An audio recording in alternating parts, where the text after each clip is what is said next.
Thai is incredible. Thai's language is Mandarin. Many of us do not speak Mandarin. But Thai agreed to do a wild experiment.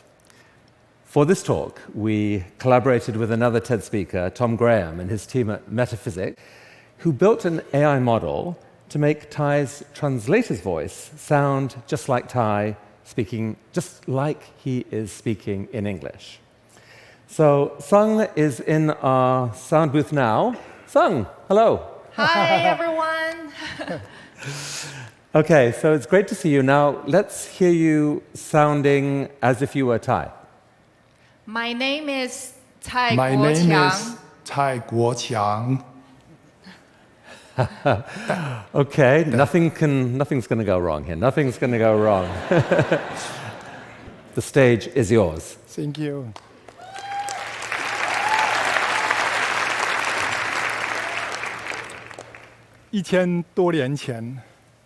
More than 1,000 years ago, when Chinese alchemists were developing elixir of immortality, one recipe caused an explosion. Deng. They named their discovery fire medicine, the Chinese word for gunpowder. From the very beginning, gunpowder has been about accidents, loss of control, and destruction. But it's also been about the healing power and unseen energies. I dreamed of becoming an artist when I was little, but like my father, who was an avid painter himself, I was cautious and timid. Caution is a fine quality in life, but not so in art. And Chinese society was also very controlling when I was young, so I longed for an artistic medium that could help me free myself and lose control. I came from an Asian city in southeast China called Quanzhou.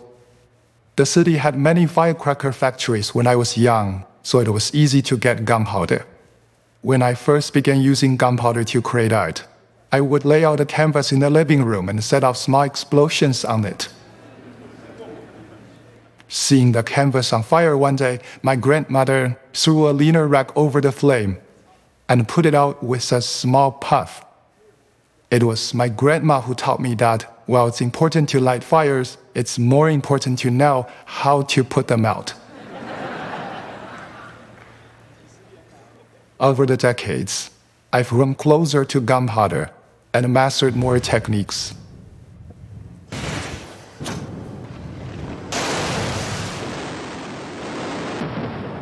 My creations forever oscillate between destruction and construction, control and freedom, dictatorship and democracy. For example, here I first painted my imagination of paradise, a mirage of temptations. I exploded color gunpowder to create a sensual and dazzling garden. So beautiful that I didn't want to lay a finger on it. However, I picked up my courage and scattered black gunpowder all over this beauty, covered it with a blank canvas and ignited again. Dang.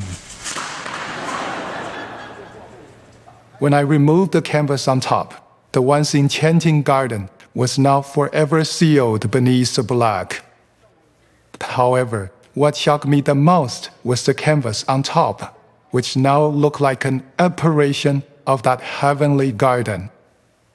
At the end of 1986, I moved to Japan. My cosmology, which till then was a simple one, developed by stargazing and studying feng shui in Quanzhou, suddenly expanded to include the latest developments in modern astrophysics. As a young artist from China, my grueling experiences with getting visas around the world inspired me to explode a chain of big footprints that traverse the Earth. The footprints would evoke extraterrestrials racing across several kilometers, bam bam bam in only a few strides, ignoring artificial borders and disappearing into the distance. After decades of attempts around the world, this concept was finally realized. As 29 footprints fireworks at the opening ceremony of the 2008 Beijing Olympics, the big footprints walked across the 15-kilometer central axis of Beijing, like an invisible giant in the sky. Witnessed by 1.5 billion people in person and through live broadcasts, this work symbolized the era's idealistic delusion of globalization. In the early 90s, I conceived a work titled Sky Ladder, a ladder made of fireworks that would connect heaven and earth. I made many failed attempts to realize the idea over 21 years. The difficulty of the project lay in its technical requirements. We needed a helium balloon of over 6,000 cubic meters in order to raise a ladder as high as the World Trade Center. Once up, the balloon could easily be blown away. And because it would carry lots of dangerous materials, we had to acquire numerous permits for land, sea, and air. In my hometown, it's said that 500 meters is the height of the clouds, so the ladder symbolized a useful dream of reaching for the stars and touching the clouds. I've created so much art around the world, but my grandma has never seen any of them in person. So I was determined to do something awesome for her to see. 1、0、点火6、5。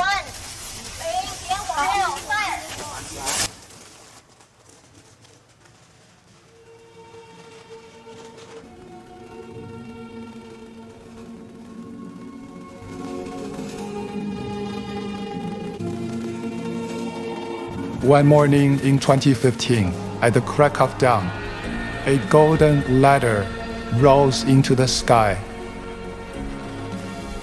It was a birthday present from my grandmother, who turned 100 that year.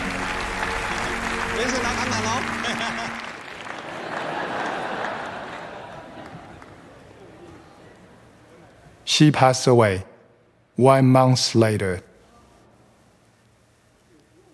In 1995, I moved from Japan to New York with my wife and daughter.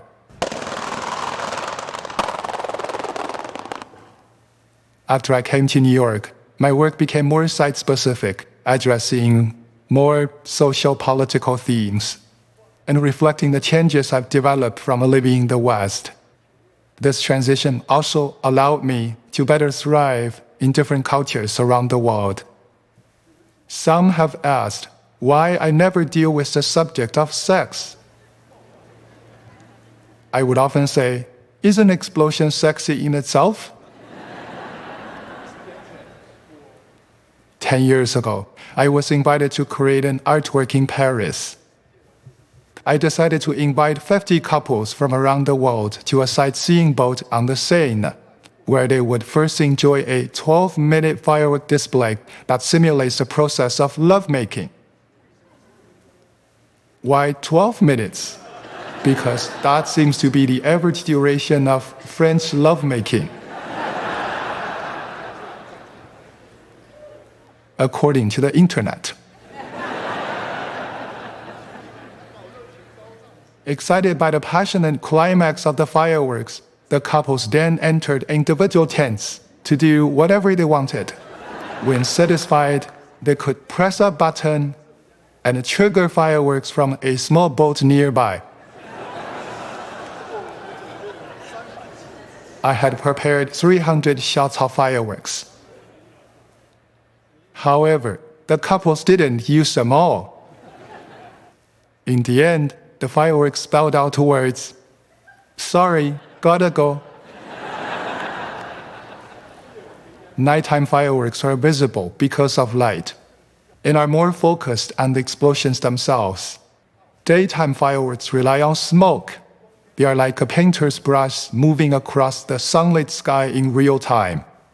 In Shanghai, I realized the daytime fireworks allergy, lamenting the severe environmental problems China faces. On the day, clouds loomed low over the Huangpu River, and the fireworks smoke lingered in the air long afterwards, like an ink painting with its gentle sorrow. For my solo exhibition at Uffizi Galleries, I created fireworks in the shapes of flowers and plants from Renaissance paintings. People from across the city could see the fireworks as they launched from the Michelangelo Square, reigniting the spirit of the Renaissance.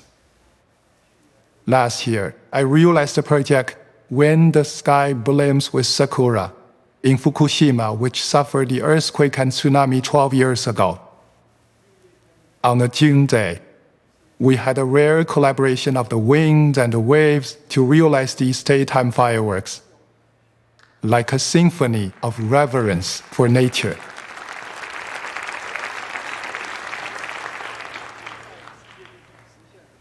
I've realized over 600 solo exhibitions and projects worldwide, often facing numerous challenges such as weather conditions, legal regulations, and social political hurdles. But such is the nature of my art. Behind the momentary magic lies countless unknown factors. Gunpowder and I have been travel companions on a 40-year-long fantastical journey. Yet I've never grown tired of it, thanks to its uncertainty and uncontrollability. And it's the same fascination with the unforeseeable that led to my research in artificial intelligence that began in 2017.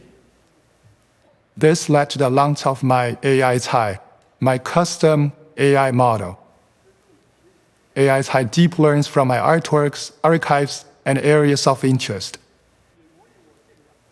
It also mimics contemporary and historical figures I admire, developing distinct personas. They can debate with each other, forming an independent and free community. AI Tai is my artwork, but it's also a partner for dialogue and collaboration. In the future, it may even create art by itself.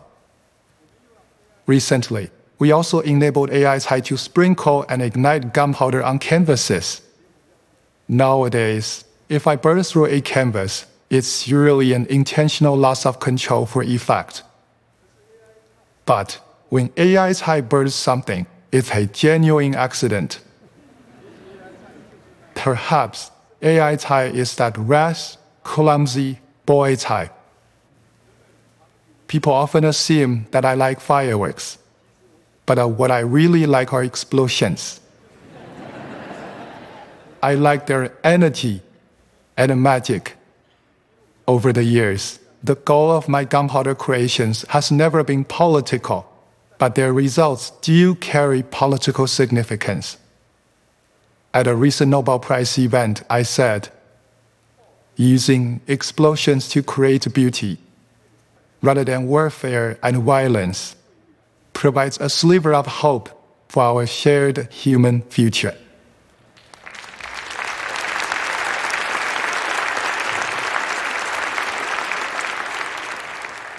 Gunpowder helped me shed my timid personality and liberate myself in a repressive society. Its uncertainty makes me both uneasy and exhilarated. That's similar to my interactions with AI. The unknown and uncontrollable aspects of AI are indeed unsettling. But today, as contemporary art seems weak and conservative, I hope that AI can help me unleash creativity, transcending the current dimensions of human cognition. Can AI reveal heavenly secrets and open a door to interspecies civilizations for us? If the disruptive nature of gunpowder can bring hope to people through the beauty of explosions, then can the unsettling power of AI do the same, bringing hope to mankind's future by expanding the unknown world?